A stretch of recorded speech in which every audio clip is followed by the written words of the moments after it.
Nehemiah chapter 1. The words of Nehemiah the son of Hekeliah.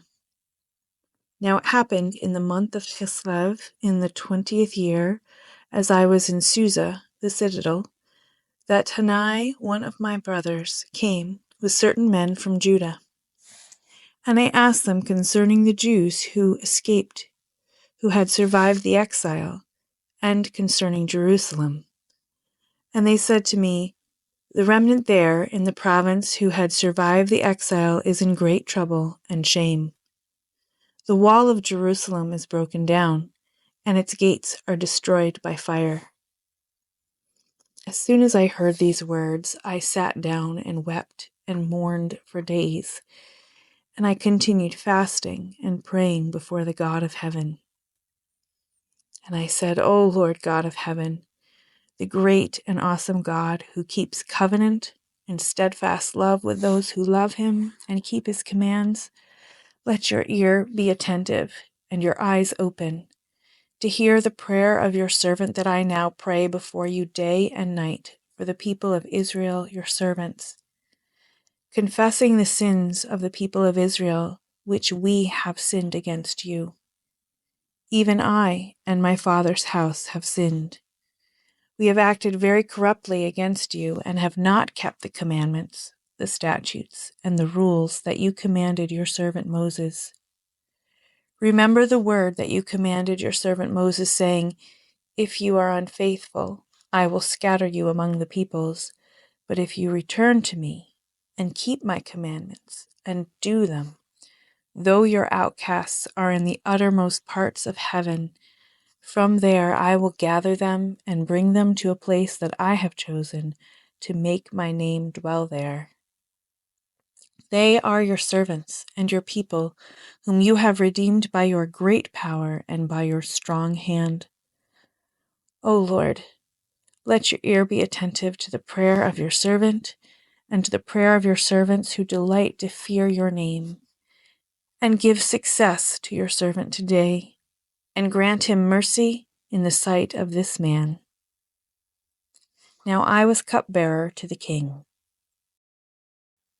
Chapter 2.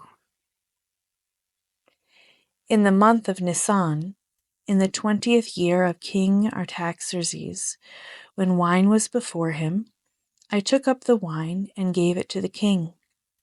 Now I had not been sad in his presence. And the king said to me, why is your face sad, seeing you are not sick? This is nothing but sadness of the heart. I was very much afraid.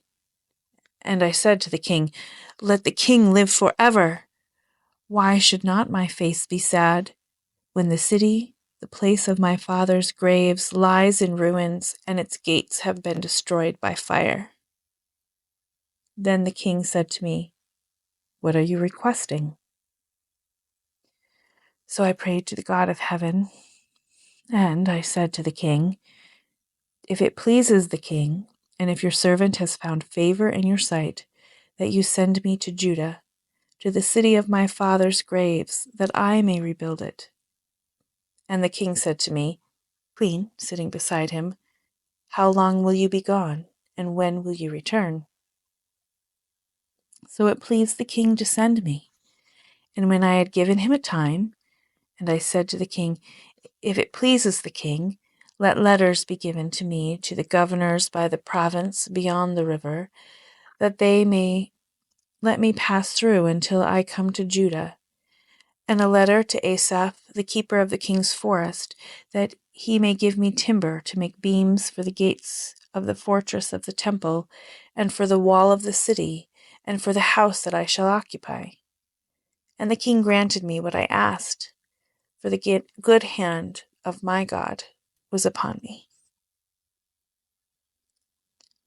Then I came to the governors of the province beyond the river and gave them the king's letters.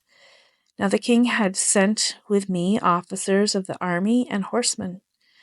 But when Sanballat the Horonite and Tobiah the Ammonite servants heard this, it displeased them greatly that someone had come to seek the welfare of the people of Israel.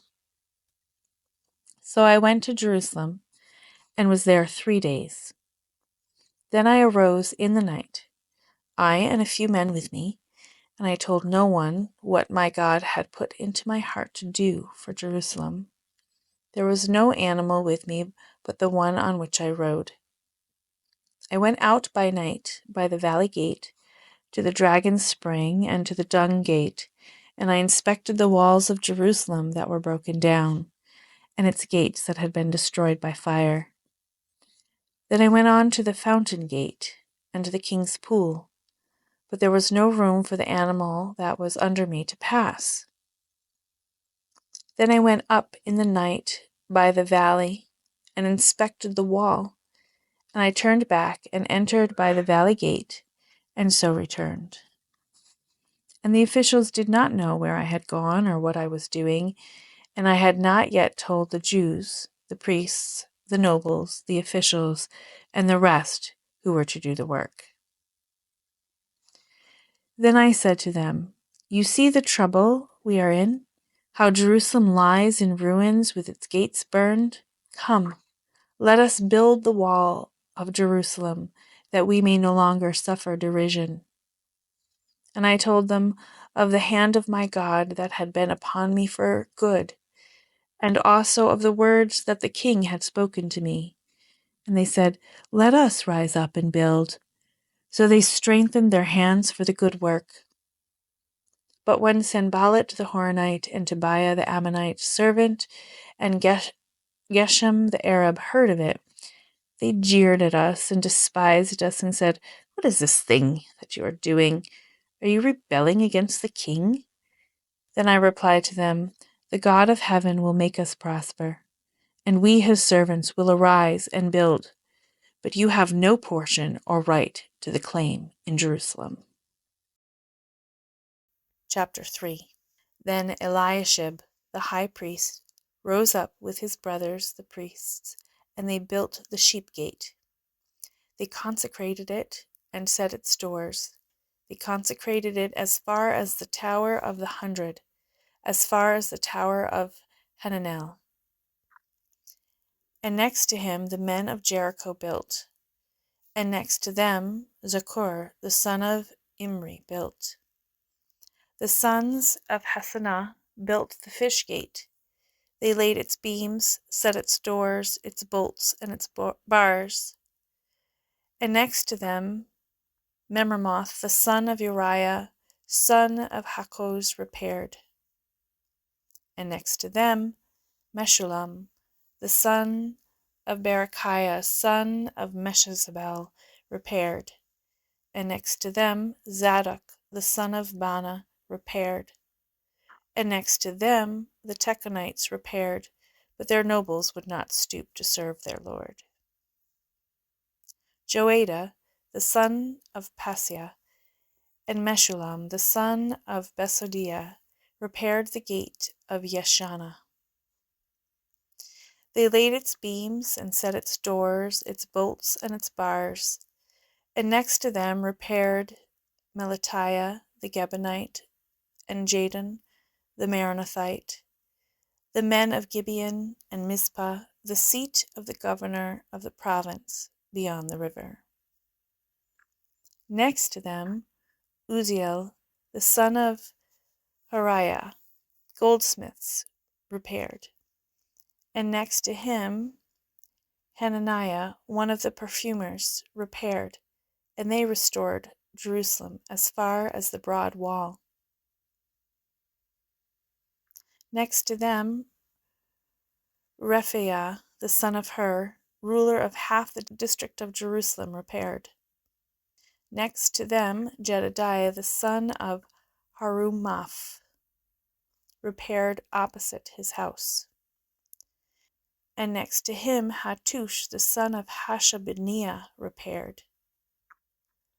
Malchijah, the son of Haram, and Hashub, the son of Path-Moab, repaired another section, and the town of the ovens. Next to him Shallum, the son of Halosheth,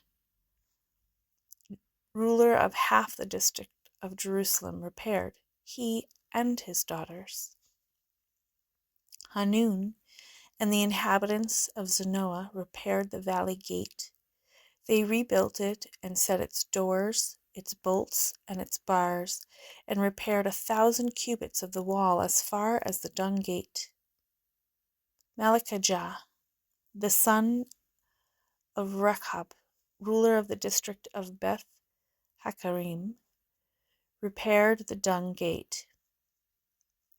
He rebuilt it and set its doors, its bolts, and its bars. And Shallum, the son of Kol-Hoseh, ruler of the district of Mizpah, repaired the fountain gate. He rebuilt it and covered it and set its doors, its bolts, and its bars. And he built the wall of the pool of Shelah, of the king's garden, as far as the stairs that go down from the city of David. And after him Nehemiah the son of Azbuk, ruler of half the district of Bethzur, repaired to the point opposite the tombs of David, as far as the artificial pool, and as far as the house of the mighty men. And after him the Levites repaired, Rehum the son of Bani, next to him Hashabiah, ruler of half the district of Keilah, repaired his district. After him their brothers repaired, Bavai the son of Henadad, ruler of half the district of Keilah. Next to him Ezer the son of Jeshua, ruler of Mizpah, repaired another section opposite the ascent to the armory at the buttress. After him Baruch the son of Zabai repaired another section from the buttress to the door of the house of Eliashib the high priest. After him Meremoth the son of Uriah the son of Hakkoz repaired another section from the door of the house of Eliashib to the end of the house of Eliashib. After him the priests, the men of the surrounding area, repaired. After them Benjamin and Hashub repaired opposite their house. After them Azariah the son of Maaseiah, son of Ananiah, repaired beside his own house. After him Benui the son of Henadad repaired another section from the house of Azariah to the buttress and to the corner. Palal the son of Uzai repaired opposite the buttress and the tower projecting from the upper house of the king at the court of the guard.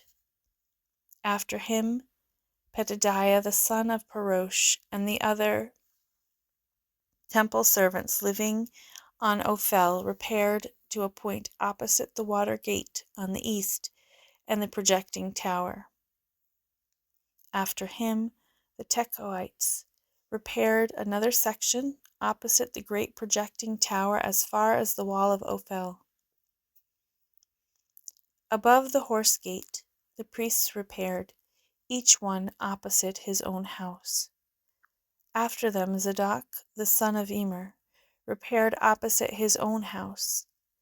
After him Shemaiah the house of Shechaniah the keeper of the east gate repaired. After him Hananiah the son of Shelmiah and Hanun the sixth son of Zalaph repaired another section. After him Meshullam the son of Berechiah repaired opposite his chamber. After Malchijah, one of the goldsmiths, repaired as far as the house of the temple servants and of the merchants opposite the muster gate, and to the upper chamber of the corner. And between the upper chamber of the corner and the sheep gate, the goldsmiths and the merchants repaired. Chapter 4. Now when Sanballat heard that we were building the wall, he was angry and greatly enraged, and he jeered at the Jews. And he said in the presence of his brothers and of the army of Samaria, "What are these feeble Jews doing? Will they restore it for themselves? Will they sacrifice? Will they finish up in a day? Will they revive the stones out of the heaps of rubbish and burned ones at that? Tobiah, the Ammonite, was beside him, and he said, Yes, what they are building, if a fox goes up on it, he will break down their stone wall. Hear, O God, for we are despised. Turn back their taunt on their own heads, and give them up to be plundered in a land where they are captives. Do not cover their guilt, and let not their sin be blotted out from your sight, for they have provoked you to anger in the presence of the builders. So we built the wall, and all the wall was joined together to half its height, for the people had a mind to work. But when Sanballat and Tobiah and the Arabs and the Ammonites and the Ashdodites heard that the repairing of the walls of Jerusalem was going forward, and that the breaches were beginning to be closed, they were very angry, and they all plotted together to come and fight against Jerusalem and to cause confusion in it. And we prayed to our God and set a guard as a protection against them day and night. In Judah it was said, The strength of those who bear the burdens is failing. There is too much rubble. By ourselves we will not be able to rebuild the wall. And our enemies said, They will not know or see till we come among them and kill them and stop the work. At that time the Jews who lived near them came from all directions and said to us 10 times, You must return to us. So in the lowest parts of the space behind the wall, in open places, I stationed the people by their clans, with their swords, their spears, and their bows. And I looked and arose and said to the nobles and to the officials and to the rest of the people, Do not be afraid of them. Remember the Lord, who is great and awesome, and fight for your brothers, your sons, your daughters, your wives, and your homes. When our enemies heard that it was known to us and that God had frustrated their plan, we all returned to the wall, each to his work. From that day on, half of my servants worked on construction, and half held the spears, shields, bows, and coats of mail. And the leaders stood behind the whole house of Judah, who were building on the wall. Those who carried burdens were loaded in such a way that each labored on the work with one hand and held his weapon with the other. And each of the builders had his sword strapped at his side while he built. The man who sounded the trumpet was beside me. And I said to the nobles and to the officials and to the rest of the people, The work is great and widely spread, and we are separated on the wall far from one another. In the place where you hear the sound of the trumpet, rally to us there. Our God will fight for us. So we labored at the work, and half of them held the spears from the break of dawn until the stars came out.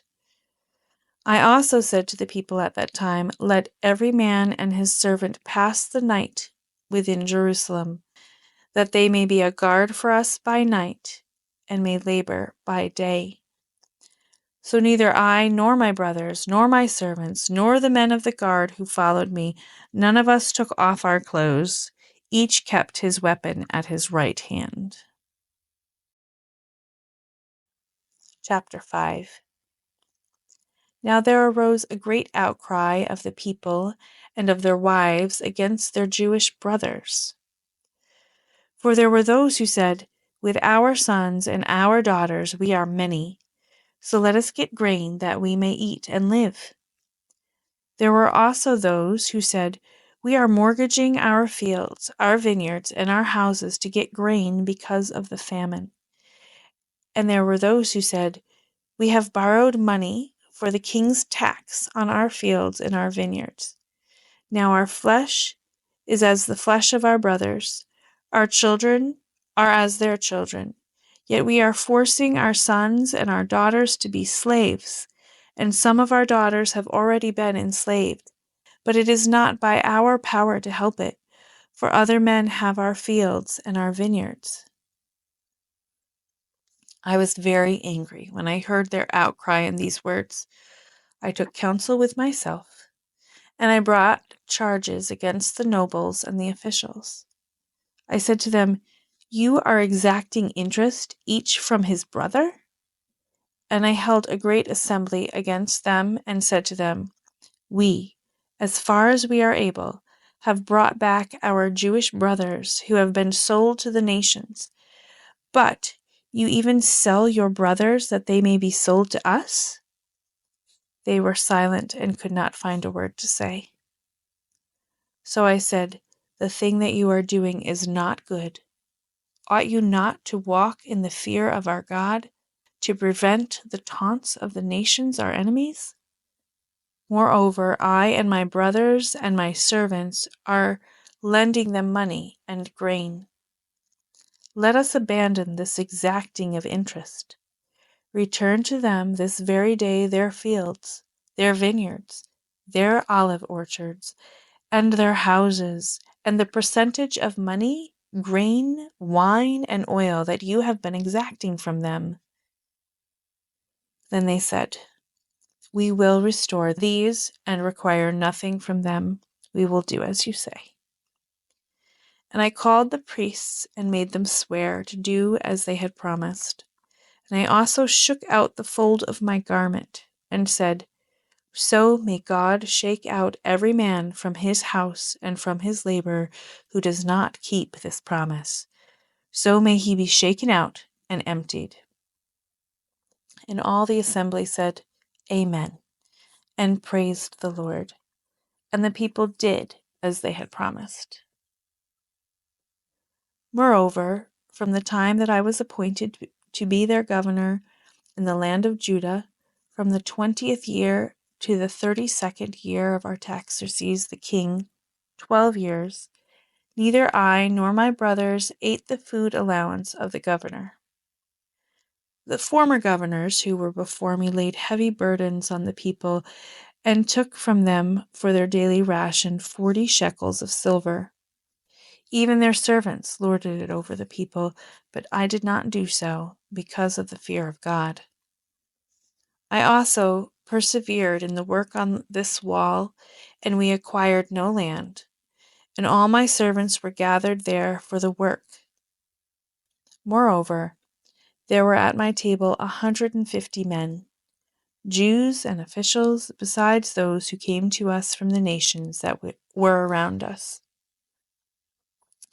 Now what was prepared at my expense for each day was 1 ox and 6 choice sheep and birds, and every 10 days all kinds of wine in abundance. Yet for all this I did not demand the food allowance of the governor, because the service was too heavy for this people. Remember for my good, O my God, all that I have done for this people. Chapter 6. Now when Sanballat and Tobiah and Geshem the Arab and the rest of our enemies heard that I had built the wall, and that there were no breach left in it, although up to that time I had not set up the doors in the gates, Sanballat and Geshem sent to me, saying, "Come, and let us meet together at Ketharim in the plain of Ono." But they intended to do me harm. And I sent messengers to them, saying, "I am doing a great work, and I cannot come down. Why should the work stop while I leave it and come down to you?" And they sent to me 4 times in this way, and I answered them in the same manner. And in the same way Sanballat for the 5th time sent his servant to me with an open letter in his hand. In it was written, "It is reported among the nations," and Geshem also says it, "that you and the Jews intend to rebel, That is why you are building the wall. And according to these reports, you wish to become their king. And you have also set up prophets to proclaim concerning you in Jerusalem, there is a king in Judah. And now the king will hear of these reports. So now come and let us take counsel together. Then I sent to him, saying, No such thing as you say have been done, for you are inventing them out of your own mind. For they all wanted to frighten us, thinking, Their hands will drop from the work, and it will be not done. But now, O God, strengthen my hands. Now, when I went into the house of Shemaiah, the son of Delaiah, the son of Mehetabel, who was confined to his home, he said, Let us meet together in the house of God within the temple. Let us close the doors of the temple, for they are coming to kill you. They are coming to kill you by night. But I said, Should such a man as I run away? And what man such as I could go into the temple and live? I will not go in. And I understood and saw that God had not sent him, but he had pronounced the prophecy against me because Tobiah and Sanballat had hired him. For this purpose he was hired, that I should be afraid and act in this way and sin. And so they could give me a bad name in order to taunt me. Remember Tobiah and Sanballat, O my God, according to these things that they did, and also the prophetess Noadiah and the rest of the prophets who wanted to make me afraid. So the wall was finished on the 25th day of the month of Elul in 52 days. And when all our enemies heard of it, all the nations around us were afraid and fell greatly in their own esteem, for they perceived that this work had been accomplished with the help of our God. Moreover, in those days the nobles of Judah sent many letters to Tobiah, and Tobiah's letters came to them. For many in Judah were bound by oath to him, because he was the son-in-law of Shechaniah, the son of Arah, and his son Jehonan had taken the daughter of Meshullam, the son of Berechiah, as his wife. Also they spoke of his good deeds in my presence and reported my words to him, and Tobiah sent letters to make me afraid.